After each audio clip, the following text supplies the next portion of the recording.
actually really enjoy this kind of fishing because you usually just flip the radio on, go nice and slow, you're watching your rods, you're having a decent time. But I'm going to show you guys really quickly how to rig a leech. I know sometimes people get a little intimidated with leeches. They go, what the heck do I do with these guys?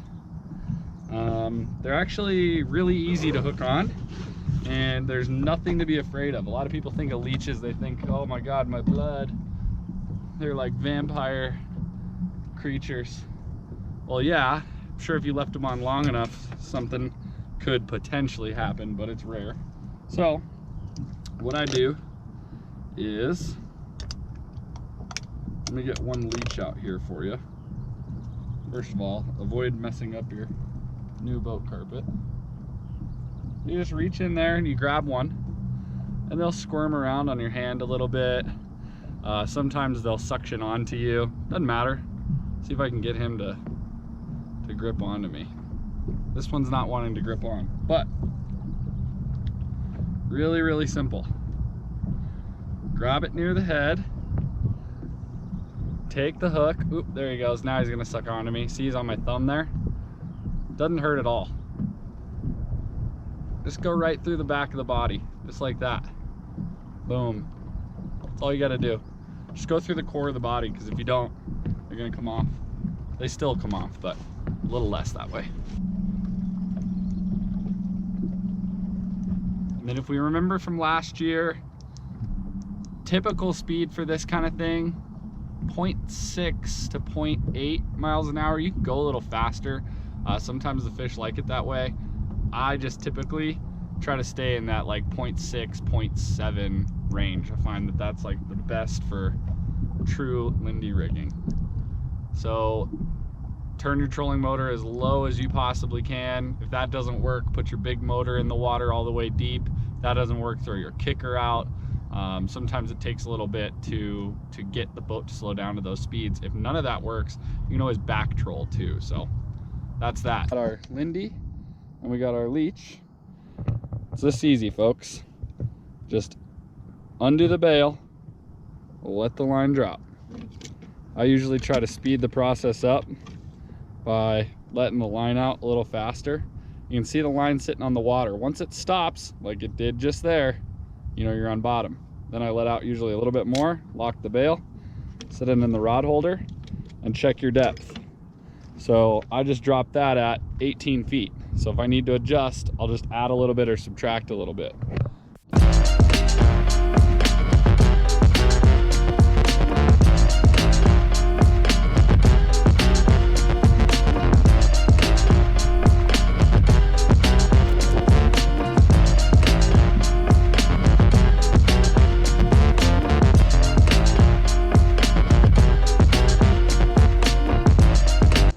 Fish of the day, we got one on the clicker.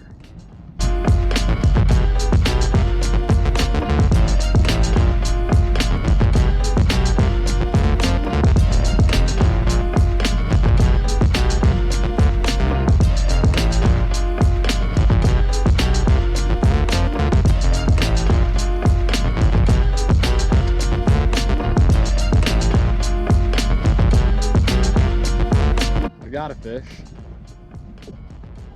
and that one's hooking a fish. Probably better this way. We're catching. Keep it going, baby.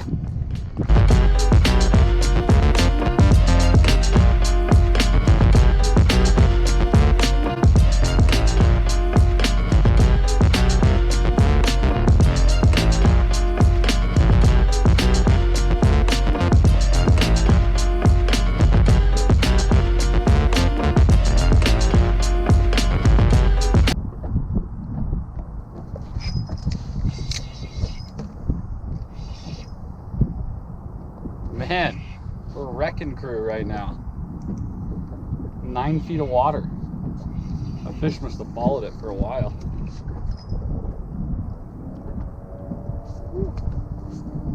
Look at my leech.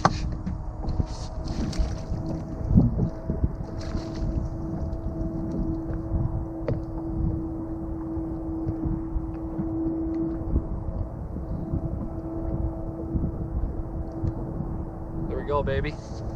Fish number 5. Here's another tip. Sunscreen, fish don't like it. So make sure you put on your sunscreen after you have your bait in the water, because if you get sunscreen on the bait, it's gonna detract the fish from biting.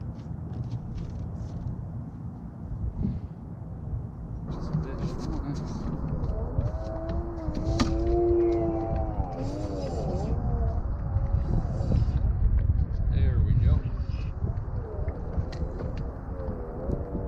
Feisty? Yeah, he's just a feisty fish.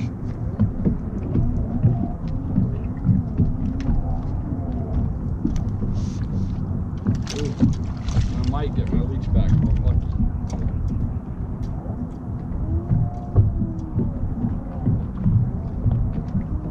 Here it is, boys and girls.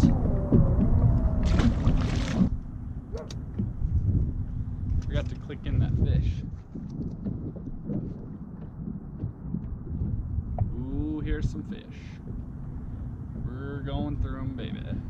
Slow down, slow down, slow down. There we go. Fish on. Told ya. Watch, the other one's gonna go.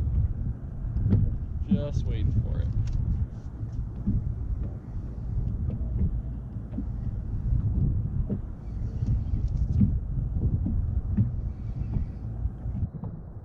Oh yeah, there's a fish. There's a fish, boys and girls.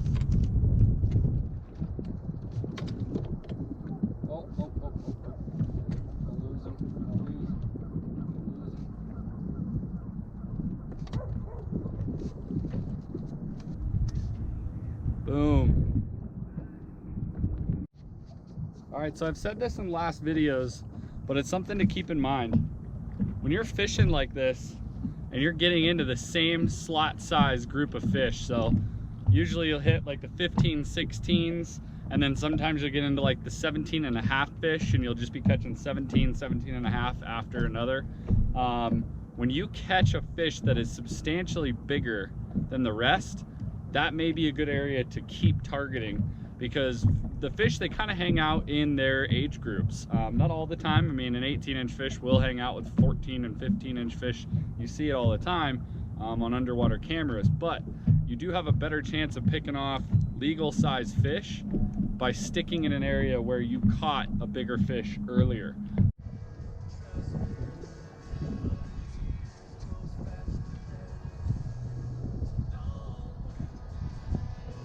Can't make this stuff up, guys. I thought for sure I had a fish.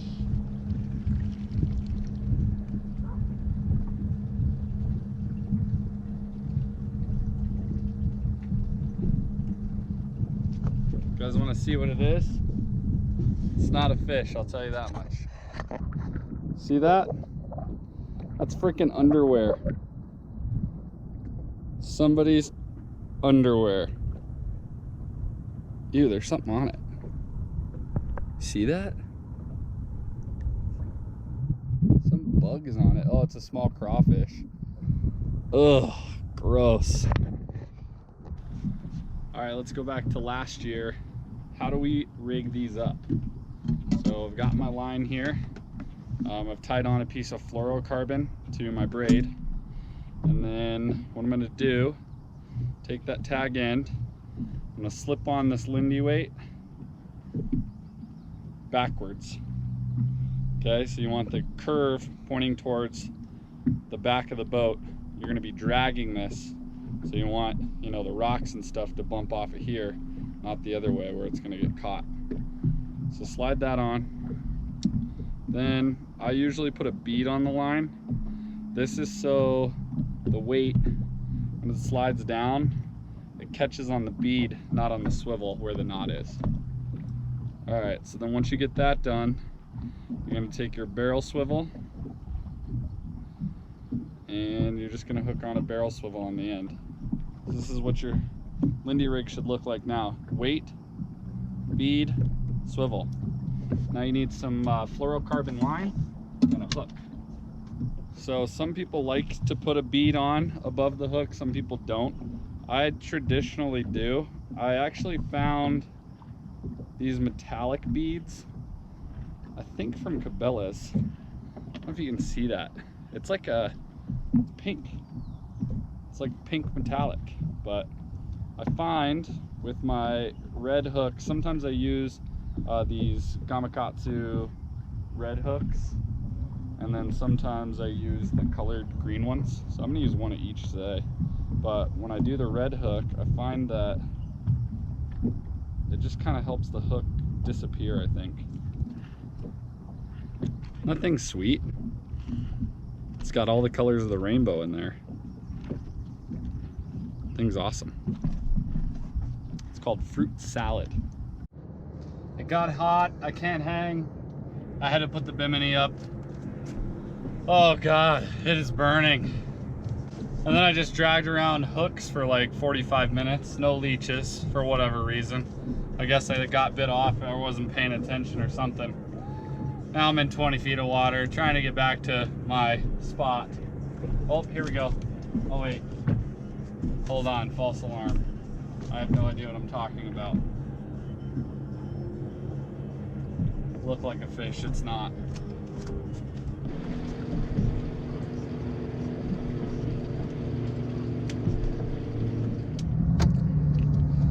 Alright guys, I didn't get a ton of filming towards the end of that. We are out here still. It's 1:25 and I think we're finally gonna call it a day. Jet skiers just kind of making it really hard to stay balanced, and I don't know, I get kind of sick of the jet skis driving around your boat within like 5-10 feet. So we're gonna call it a day, let these guys have fun. We caught, how many fish today, Michelle? 38? 38 fish. We had over 5 that were bigger than the keepable size, and then the rest were kind of in the 15, 16, 17 range. We didn't catch too many dinks. I think I caught 1 dink. Outside of that, they were all decent, healthy fish. So really good day on the water. That is gonna do it for today. We'll catch you guys in the next episode of CO Fish Bro. Make sure if you haven't already, like and subscribe, and we'll have some more videos from Chatfield and Cherry Creek here soon.